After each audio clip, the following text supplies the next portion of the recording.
Hello વિદ્યાર્થી મિત્રો, મારી ચેનલમાં તમારું સ્વાગત કરું છું. તમે જોઈ રહ્યા છો રાહદર્શ એજ્યુકેશન, જેમાં વિભાગ સી પ્રકરણ 1 આજે આપણે ભણવાના છીએ. બરાબર, ચાલો શરૂ કરીએ. વિભાગ સી છે, એક દાખલો તમારો 3 માર્કનો રહેશે. ઓકે,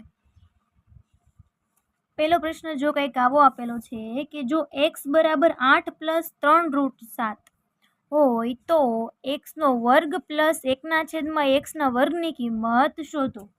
તો એના માટે સૌથી પહેલા તમારે કોની કિંમત મેળવવી પડે? x ની કિંમત મેળવવી પડે. સોરી, x² ની કિંમત. તો પહેલા x ની કિંમત જે આપી છે એ લખી દઈએ, √7. બરાબર, અને 1/x ની કિંમત કેટલી થાય? તો એના માટે શું કરવું પડશે? તમારે છેદનું સમીકરણ કરવું પડે. બરાબર, છેદનું સમીકરણ કરવા માટે જો એક જ મિનિટ, આ કાઢી નાખજો. 1/, x ની કિંમત મૂકો, આના લગતા 3√7. આ પ્લસ છે, આ બાજુ આવે એટલે કેવું થઈ જાય? માઇનસ. બરાબર, કારણ કે તમારે છેદનું જ્યારે સમીકરણ કરવાનું હોય છે ત્યારે આ જે પદ જો પ્લસમાં હોય તો માઇનસ વાળા પદને તમારે ઉપર નીચે અંશ અને છેદમાં ગુણાવવાના રહેશે. આ ખાસ ધ્યાન રાખજો. એના છેદમાં 8 - 3√7. હવે ધ્યાનથી જોજો કઈ રીતે કરીએ છીએ. 1 ગુણ્યા આખો કૌંસ એટલે એનું ઈ જ વધે. બરાબર, બીજું કાંઈ એમાં વધે નહીં. એના છેદમાં હવે જો 8 ગુણ્યા 8 = 64 + માઇનસ 3 તેરી 9 √7 ગુણ્યા √7 7 9 સત્તા 63. 64 માંથી 1 જાય તો 1/x બરાબર તમને કિંમત કેટલી મળી? 8 - 3√7. બરાબર, હવે x ની કિંમત પણ મળી જ છે, આપેલી છે આપણને. બરાબર, એની ઉપરથી આપણે 1/x ની કિંમત મેળવી લીધી. હવે ડાયરેક્ટ આપણે કરી નાખી. બરાબર, x² અને 1/x² ની કિંમત આપણે મેળવવી નથી. x² plus 1/x². ચલો, x ની કિંમત 8 + 3√7² પ્લસ 1/1/માં નહીં આવે ને, કેમ કે 1/x ની કિંમત 8 - 3√. છે, તો આપણે આવી જ રીતે લખી દેવાશે, 8 - 3√7. બરાબર, હવે છેદમાં કાંઈ 1 લખવાની જરૂર છે નહીં. હવે આનું વર્ગ છે એટલે આપણે આખા કૌંસનો કરીએ વર્ગ. હવે શું કરવાનું થાય ઈ જોઉં. વર્ગ છે, બરાબર, એનો મતલબ એ થયો કે આ જે છે એનું, ચલો હવે છૂટું કઈ રીતે પાડીશું? તો કે a + b². આ ખાલી સમજવા માટે છે, આ ક્યાંય લખવાનું છે નહીં. બરાબર, આ નથી લખવાનું ક્યાંય. a² plus 2ab plus b². આ રીતે આપણે છૂટું પાડીએ છીએ. બરાબર, તો આનું કઈ રીતે પાડી શકાય એ ખાસ જોઈ લો. પહેલા પદનો વર્ગ એટલે શું થશે? 8² પ્લસ 3 એનો ગુણાકાર એટલે 2 8 3√7 પ્લસ છેલ્લા પદનો વર્ગ એટલે 3√7². આ પહેલો કૌંસ પૂરો થયો. આના માટે હજી આના માટે બાકી છે. સેમ એની જ રીત 8² પણ હવે અહીંયા શું આવશે? માઇનસ, કારણ કે અહીંયા માઇનસ આવી ગયું. 3 એનો ગુણાકાર 3√7². પાછો જો અહીંયા પ્લસ આવશે, એ ખાસ ધ્યાને લેજો. ચલો, 8 × 8 = 64. 8 દુ 16, 16 તેરી 48 એટલે 48√7 પ્લસ 3 તેરી 9, 9 સત્તા 63. આ પહેલા કૌંસનું થયું તો સેમ બીજા કૌંસનું થશે ને. બરાબર, શરત ખાલી એટલી કે અહીંયા માઇનસ આવશે. બરાબર, બીજું બધું એનું ઈ. ઓકે, ચલો, આ બંને સંખ્યાઓ પ્લસ છે તો આપણે પહેલા એનો શું કરી દઈએ? સરવાળો કરવો જોઈએ. સરવાળો કેટલો થાય? તો કે 127 થાય. તો લખી દઈએ. ચલો, આ પહેલા કૌંસનું કામકાજ પૂરું. હવે આ બીજા માટે 127 - 48√7. હવે બંનેના કૌંસ આપણે છોડી દઈએ. બરાબર, તો નિશાની કોઈની બદલવાની છે નહીં, કારણ કે પ્લસની નિશાની હોય તો કોઈ નિશાની બદલે નહીં, જો માઇનસ હોત તો આપણે બદલવી પડે. પ્લસ અને માઇનસ છે સમાન સંખ્યા છે, નીકળી જાય. 127 પ્લસ 127, તો જવાબ કેટલો આવે? 254.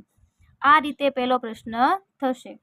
એની પછીનો દાખલા નંબર 2 જોઈએ. શું કીધું છે તમને? જો કે જો 4 + 3√5 ના છેદમાં 4 - 3√5 બરાબર a + b √5 હોય તો a અને b ની કિંમત શોધો. બરાબર, એના માટે પહેલા લખી દો 4 + 3√5 એના છેદમાં 4 - √5 એને ગુણ્યા, અહીંયા માઇનસ છે, છેદનું સમીકરણ કરવાનું હોય તો પ્લસ વાળી સંખ્યાને ગુણાવવાની. 4 + 3√5 એના છેદમાં 4 + 3√5 બરાબર. ચલો હવે કઈ રીતે આનો ગુણાકાર કરવાનો? 4નો ગુણાકાર પહેલા આની સાથે કરીએ એટલે ચોકે ચોકે 16 પ્લસ હવે 4નો ગુણાકાર આની સાથે એટલે 4 તેરી 12 √5. હવે આની વારી, આનો ગુણાકાર આની સાથે 4 તેરી 12 √5. હવે આનો ગુણાકાર આની સાથે કરો તો 3 તેરી 9 થાય. √5 ગુણ્યા √5 5, તો 9 પંચા 45 જવાબ આવશે. એના છેદમાં ચોકે ચોકે 16 માઇનસ પ્લસ માઇનસ 3 તેરી 9 પંચા 45. ચલો હવે 45 + 16 કરો, કેટલા થાય? 61 પ્લસ √5 છે બંને પાસે, તો આ 12 અને 12નો સરવાળો થાય, કેટલો થાય? 24 √5 ના છેદમાં 16 - 45 કેટલા થાય? -29. બરાબર. હવે આપણને જે આ સમીકરણ મળેલું છે, બરાબર, તો મળેલ સમીકરણને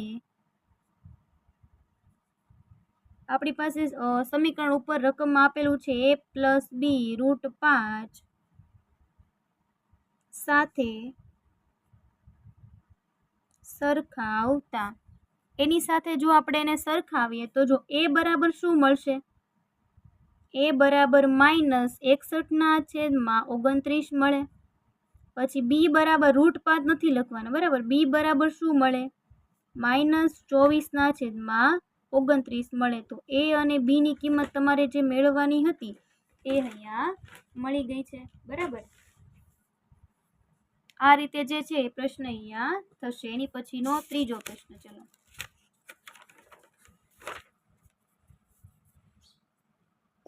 પહેલો પ્રશ્ન હતો એની જેવો જ છે, ખાલી આમાં ઘન આપેલો છે, એમાં શું હતું? વર્ગ હતો. તો સેમ એની એ જ રીત કરવાની છે. બરાબર, x ની કિંમત પહેલા આપેલી છે એ પહેલા લખી દઈએ 2 + √3. ઓકે, તો x ના ઘનની કિંમત શું થશે? 2 + √3 નો ઘન. હવે આને છૂટું કઈ રીતે પડાય, એના માટે કયા નિત્યસમનો ઉપયોગ થાય, આ માત્ર સમજવા માટે છે, ખાસ ધ્યાને લેજો. a નો ઘન plus 3a² b plus 3ab² plus b નો ઘન, આ રીતે છૂટું પડાશે. બરાબર, તો બસ એ જ રીતે કરીએ. 2 નો ઘન પ્લસ 3, a એટલે કોણ? 2, આ a છે અને આ b છે, a નો વર્ગ b પ્લસ 3ab નો વર્ગ પ્લસ છેલ્લા પદનો ઘન થાય.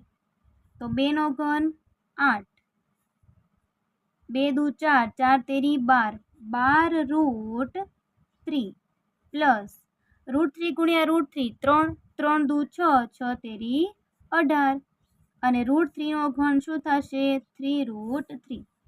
તો x નો ઘન બરાબર 18 અને 8 કેટલા થશે? 26. બંને પાસે √3 છે તો બંનેનો સરવાળો કરો. 12 ને 3 15, તો 15 √3. આ x ના ઘનની કિંમત તમને મળી. હવે કોની કિંમત મેળવી લઈએ? 1/x ના ઘનની કિંમત મેળવીએ. બરાબર, એટલે એ ખાલી તમારે ઓલું જે કિંમત મેળવવાની આપી છે એમાં મૂકવાની રહેશે. 1/x ના ઘનની કિંમત મળીને ડાયરેક્ટ લખી નાખું 26 + 15√3 છેદનું સમીકરણ કરવું છે તો અહીંયા પ્લસમાં સંખ્યા છે તો બાજુમાં આપણે માઇનસમાં લઈ લઈએ એના છેદમાં 26 માઇનસ 15√3 થશે ઓકે ચલો હવે 1 ગુણ્યા એટલે 26 માઇનસ 15√3 એના છેદમાં 26 ગુણ્યા 26 કરો તો 676 15 ગુણ્યા 15 225 થાય √3 ગુણ્યા √3 3 225 તેરી 675 તો 26 માઇનસ 15√3 એના છેદમાં 676 માંથી 675 જાય એક વધે તો એને કાંઈ લખવાની જરૂર છે નહીં તો આ કોની કિંમત મળી આપણને 1ના છેદમાં xના ઘનની કિંમત આપણને મળી બરાબર હવે કોની કઈ કિંમત આપણે મેળવવાની છે xનો ઘન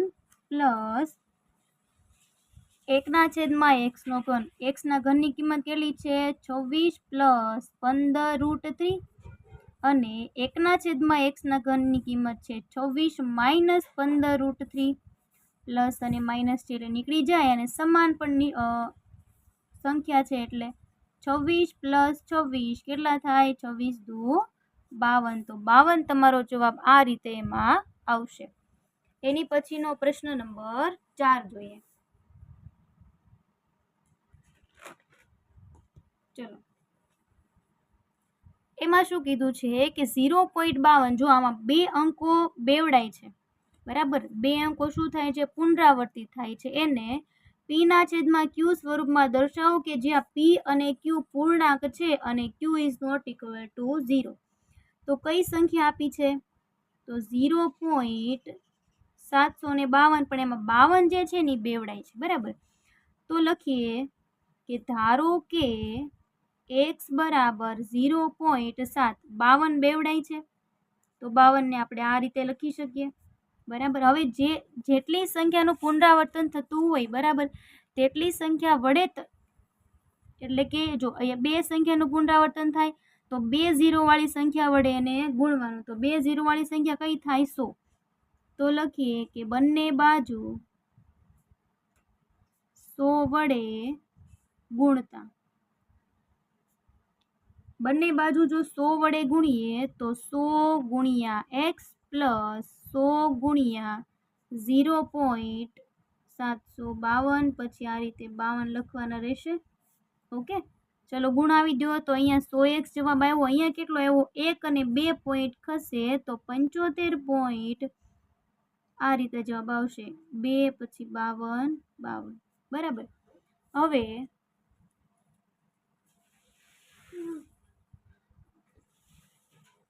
આ જે સંખ્યા જે આવી છે એમાંથી તમારે શું કરવાનું થાય x બાદ કરવાનું છે તેમાંથી આ જે સંખ્યા છે એમાંથી તો જે સંખ્યા આપી છે અહીંયા લખું છું બરાબર એમાંથી ધારેલો x છે એ બાદ કરો તો આ રીતે થાય બરાબર એમાં તમે ધારેલો x બાદ કરો તો જવાબ કેટલો આવે 74.5 કેમ કે તમે અહીંથી આ રીતે કરશો 12 માંથી 7 જાય 5 અહીંયા 4 વધ્યા ને અહીંયા 7 તો છે જ તે કેટલો જવાબ આવ્યો ત્યાં 74.5 શું બાદ કર્યું તમે x એટલે અહીંયા આપણે શું કરવાના એને પ્લસ કેમ કે આ પ્લસ કરો તો જ ઉપરની સંખ્યા આવશે x ને આ બાજુ મોકલો તો 100x માઇનસ x 74.5 100 માંથી 1 જાય કેટલા આવે 99 આપણે શું જોઈએ છે x ની કિંમત જોઈએ છે બરાબર તો કઈ રીતે લખીશું 74.5 ના છેદમાં 99 થાય તો x બરાબર 1 પછી પોઈન્ટ હોય તો આપણે શું કરીએ 1 0 વાળી સંખ્યાની નીચે મૂકી દઈએ બરાબર તો 99 ને 10 સાથે તમે શું કરશો ગુણી નાખશો તો કેટલો જવાબ આવ્યો 990 બરાબર હવે x બરાબર 149 ગુણ્યા 5 કરો તો 775 આવે અને 198 ગુણ્યા 5 કરો તો 990 આવે તો 5 5 જે છે એ નીકળી જાય તો કેટલા વધ્યા x બરાબર 149 ના છેદમાં 198 આટલી કિંમત તમને x બરાબર અહીંયા મળશે આ રીતે જો p ના છેદમાં q સ્વરૂપમાં આ રીતે લખાશે એની પછીનો પ્રશ્ન નંબર 5 છે એ સેમ એના જેવો છે એમાં 2 સંખ્યાઓનું પુનરાવર્તન થતું હતું, તો આમાં એક જ સંખ્યાનું પુનરાવર્તન થાય છે. કઈ સંખ્યા છે? 4.05. બરાબર. ચલો ધારી લઈએ આપણે સૌથી પહેલાં તો એને, કે ધારો કે x બરાબર 4.5 જે છે એનું પુનરાવર્તન થાય છે, એટલે આપણે એને આ રીતે લખી શકીએ. બરાબર. એક સંખ્યાનું પુનરાવર્તન થાય એટલે એક 0 વાળી સંખ્યા એટલે કઈ થાય? 10. તો લખીએ કે બંને બાજુ 10 વડે ગુણતા, બંને બાજુ 10 વડે ગુણો તો 10 ગુણ્યા x બરાબર 10 ગુણ્યા 4.0 આવી રીતે થશે. 5 5 5 બરાબર. તો 10x બરાબર 10 ને ગુણી દો તો આ પોઈન્ટ ક્યાં આવે? આ બાજુ. એટલે કેટલો જવાબ આવે? 40 પોઈન્ટ. આ રીતે થઈ જાય અનંત સુધી. ઓકે. હવે તમે જે ધારેલો x છે ને એને તમારે આમાંથી બાદ કરવાનો છે. તો અહીંયા 40 પોઈન્ટ આ રીતે લખી દઈએ. અને તમારે ધારેલો x કયો છે? 4.05. તો 4.05 બાદ કરવો જોઈએ એ રીતે. કેટલા આવે છે આપણે જોઈએ. અહીંયા 5 આવશે, અહીંયા એટલે અહીંયા આપણે 10 લઈએ, 10માંથી 4 કાઢો એટલે વધશે 6. ઓકે. ચલો 10x બરાબર કેટલા છે? 36.5 પ્લસ x, કેમ કે પ્લસ x આ બંનેને એડ કરીએ, સરવાળો કરીએ તો જ ઉપરની સંખ્યા આપણને મળવાની છે. બરાબર છે. ઓકે. હાલો x ને આ બાજુ મોકલી દઉં. 10x માઇનસ x બરાબર 36.5. હવે 10માંથી 1 જાય તો 9x વધે, 36.5. x બરાબર 36.5/9. એક પછી પોઈન્ટ છે એટલે 1 0 વાળી સંખ્યા નીચે મૂકીએ તો એનો પોઈન્ટ છે એ નીકળી જાય. તો 9 ગુણ્યા 10 થાય તો શું જવાબ આવે? 365/90. હવે 73 પંચા 365 અને 18 પંચા 90, એટલે 5 5 ને આપણે શું કરીએ? કાઢી નાખીએ. તો જવાબ x બરાબર શું આવે? 73/8. બરાબર. આ રીતે 1 થી 5 દાખલાઓ છે તમારા અહીં પૂર્ણ થાય છે. જો તમને એમાં કંઈ પણ પ્રકારનો પ્રશ્ન હોય તો તમે મને કમેન્ટ કરીને જણાવી શકો છો. અને જો તમે મારી આ ચેનલ પર નવા હોય તો મિત્રો વિડીયોને લાઇક, શેર અને સબસ્ક્રાઈબ કરવાનું ભૂલશો નહીં. Thank you very much.